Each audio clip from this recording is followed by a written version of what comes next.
പ്രേംലാലെ 50,000 വർഷം മുമ്പ് ചന്ദ്രനിൽ മനുഷ്യൻ ജീവിച്ചിരുന്നുവെന്ന് ഒരു ശാസ്ത്ര ലോകത്തു നിന്നും പുതിയ ഒരു വെളിപ്പെടുത്തൽ ഉണ്ടായിരിക്കുകയാണ്.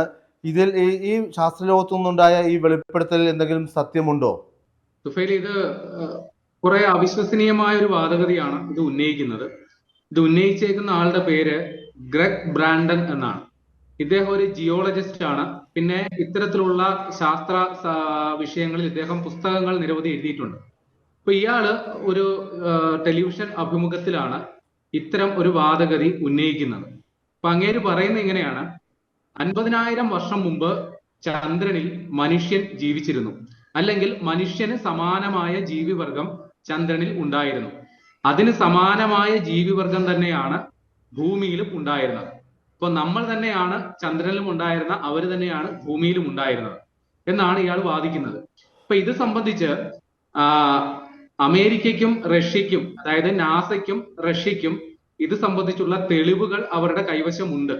അപ്പൊ അദ്ദേഹം അതിനെ ആധികാരികമായി പറയുന്നത്, ഈ അപ്പോളോ ദൗത്യങ്ങളുടെ ഭാഗമായി അപ്പോളോ 11 ദൗത്യത്തിലാണ് നീൽ ആംസ്ട്രോങ് ചന്ദ്രനിലേക്ക് എത്തിപ്പെടുന്നത്. നീൽ ആംസ്ട്രോങ്ങും അതേപോലെ ബസ് ആൽഡ്രിനും ഒക്കെ അവിടെ ചെന്നപ്പോ അവർക്ക് അസാധാരണമായ പല കാഴ്ചകളും അവരവിടെ കണ്ടു. ലോഹനിർമ്മിതമായ പല നിർമ്മിതികളും അവരവിടെ കണ്ടു. പക്ഷേ അത്തരം കാര്യങ്ങളെ കുറിച്ച് അവർ ഭൂമിയിൽ വന്ന് വെളിപ്പെടുത്തൽ നടത്താൻ അവർക്ക് അനുവാദമില്ലായിരുന്നു. അതായത് പറയാൻ പാടില്ലാത്ത കാര്യങ്ങളെ കുറിച്ച് അവർ പറഞ്ഞിട്ടില്ല, കാണാൻ പാടില്ലാത്ത കാര്യങ്ങളെ കുറിച്ച് അവർ വെളിപ്പെടുത്തൽ നടത്തിയിട്ടുമില്ല എന്നാണ് ഈ ഗ്രെഗ് ബ്രാൻഡൻ പറയുന്നത്. കൂടാതെ അദ്ദേഹം ഒരു കാര്യം കൂടി പറയുന്നു: ഇന്ത്യയും ചൈനയും സമീപകാലത്ത് ചന്ദ്രദൗത്യങ്ങൾ നടത്താൻ പോകുന്നു. ഇന്ത്യയുടെ ചന്ദ്രയാൻ 4 അതേപോലെ ചൈനയുടെ ഷാങ് 7 എന്ന് പറയുന്ന ദൗത്യവും. അതിൽ ചൈനയുടെ ദൗത്യം അടുത്ത വർഷം 2026 നിശ്ചയിച്ചിട്ടുണ്ട്. ഇന്ത്യയുടെ ചന്ദ്രയാൻ ദൗത്യം 2027 നിശ്ചയിച്ചിരിക്കുന്നത്. അപ്പൊ ഇത് ഇന്ത്യയുടെ ദൗത്യം നേരത്തെ ദക്ഷിണ ധ്രുവത്തിലായിരുന്നു. അപ്പൊ ഈ 2 ദൗത്യങ്ങളിലൂടെ ഇത് സംബന്ധിച്ചുള്ള തെളിവുകൾ ഇവർ പുറത്തുവിടും എന്നുള്ളതാണ് ഇയാളുടെ വെളിപ്പെടുത്തൽ. അതായത് ഇന്ത്യയും ചൈനയും നിലവിൽ അവിടെ മനുഷ്യരെ ഇറക്കാൻ വേണ്ടിയുള്ള പദ്ധതിയല്ല ആലോചിക്കുന്നത്, റോബോട്ട് സംവിധാനം ഇറക്കാൻ പരിശോധനകൾ നടത്തി തെളിവുകൾ ശേഖരിക്കാനാണ് ഉദ്ദേശിക്കുന്നത്.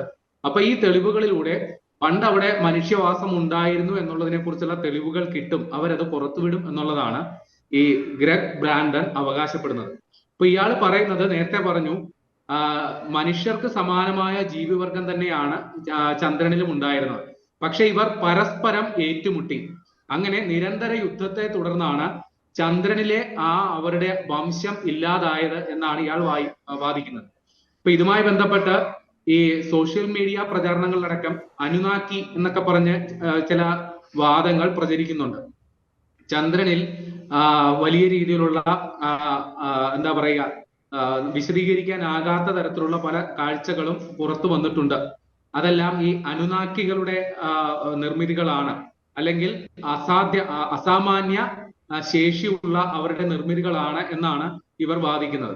ഈ ഈജിപ്തിലെ പിരമിഡിന്റെ നിർമ്മിതിയുമായിട്ടും ഇത്തരത്തിലുള്ള വാദഗതികൾ വരുന്നുണ്ട്. അതായത് മനുഷ്യനേക്കാൾ പ്രാവീണ്യമുള്ള, അല്ലെങ്കിൽ എന്താ പറയുക, അതീന്ദ്രിയ ശക്തികളുള്ള മനുഷ്യർ സമാനമായ ജീവിവർഗം മുമ്പ് ഭൂമിയിൽ ഉണ്ടായിരുന്നു.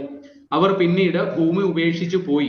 അപ്പൊ അവർ ഇവിടെ അവശേഷിപ്പിച്ച ജീനിൽ നിന്നുണ്ടായവരാണ് ഇപ്പോഴത്തെ മനുഷ്യവർഗം എന്നാണ് ചിലർ വാദിക്കുന്നത്. അപ്പൊ അവർ അന്ന് ആ കാലത്ത് നിർമ്മിച്ച നിർമ്മിതികളെല്ലാം തന്നെ ഇന്നത്തെ കാലത്തെ മനുഷ്യർക്ക് ഇപ്പോഴത്തെ സാങ്കേതിക വിദ്യ കൊണ്ട് പോലും നിർമ്മിക്കാൻ സാധിക്കില്ല. ഈ ഈജിപ്ഷ്യൻ പിരമിഡുകളും അവിടെ നിന്ന് ശേഖരിച്ച പഴയ പുരാതന വസ്തുക്കളും ഒക്കെ ചൂണ്ടിക്കാട്ടിയാണ് ഇത്തരം വാദഗതികളൊക്കെ ഉയർത്തുന്നത്.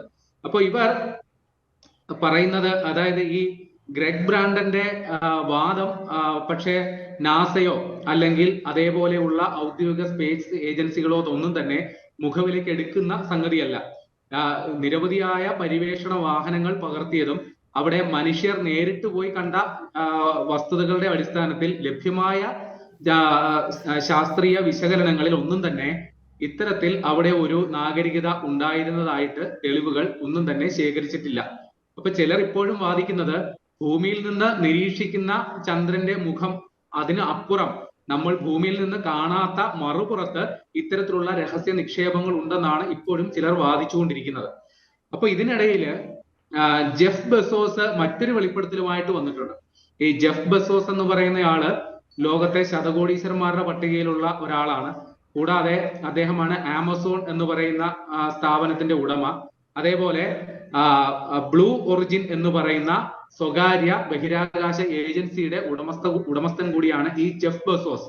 അപ്പൊ അദ്ദേഹം ഇപ്പൊ പറയുന്നു, ഇപ്പം ആദ്യത്തെ ആള് പറഞ്ഞത് മുമ്പ് ഈ 50,000 വർഷം മുമ്പ് ചന്ദ്രനിൽ മനുഷ്യൻ ജീവിച്ചിരുന്നു എന്നാണെങ്കിൽ, ഈ ജെഫ് ബെസോസ് ഇപ്പൊ പറയുന്നു വരുന്ന 20 വർഷത്തിനുള്ളിൽ മനുഷ്യൻ ഗോളാന്തര യാത്രകൾ നടത്തും. ചന്ദ്രനിലോ അല്ലെങ്കിൽ മനുഷ്യവാസം സാധ്യമായ മറ്റ് ഗ്രഹങ്ങളിലോ മനുഷ്യർ താമസം ഉറപ്പിക്കും എന്നുള്ളതാണ് ജെഫ് ബെസോസ് പറയുന്നത്.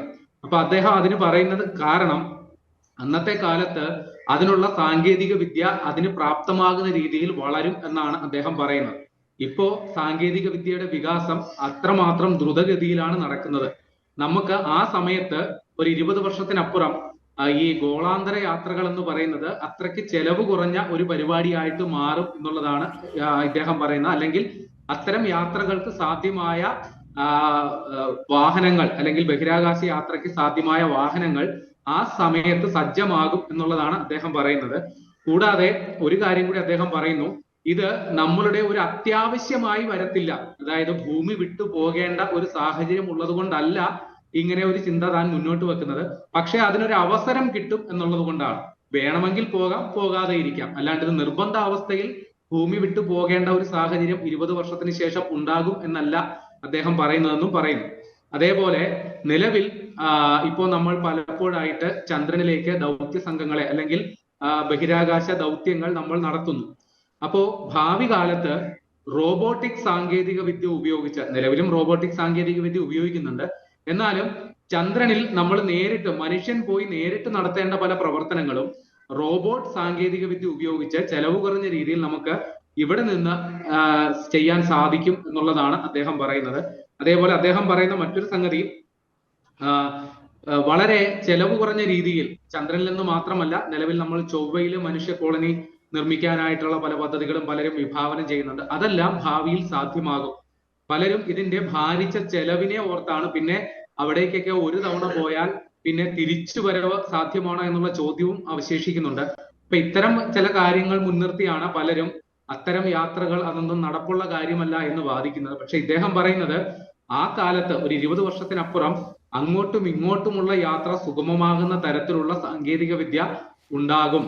കൂടാതെ ചെലവ് ഒരു ഘടകമേ ആകില്ല എന്നാണ് അദ്ദേഹം വാദിക്കുന്നത്. ഏതായാലും ഈ രണ്ട് വാദങ്ങളും ഇതുമായി ബന്ധപ്പെട്ട്, അതായത് മനുഷ്യർ ഭൂമിയിലല്ലാതെ മറ്റെവിടങ്ങളിൽ ജീവിച്ചിരുന്നോ എന്നുള്ള ചോദ്യവും ഇപ്പോൾ ഉയർത്തുന്നുണ്ട്. അതേപോലെ ഭാവിയിൽ മനുഷ്യന് ഭൂമിയല്ലാതെ മറ്റെവിടെയെങ്കിലും ജീവൻ സാധ്യമാണോ എന്നുള്ള ചോദ്യവും ഉയർത്തുന്നുണ്ട്.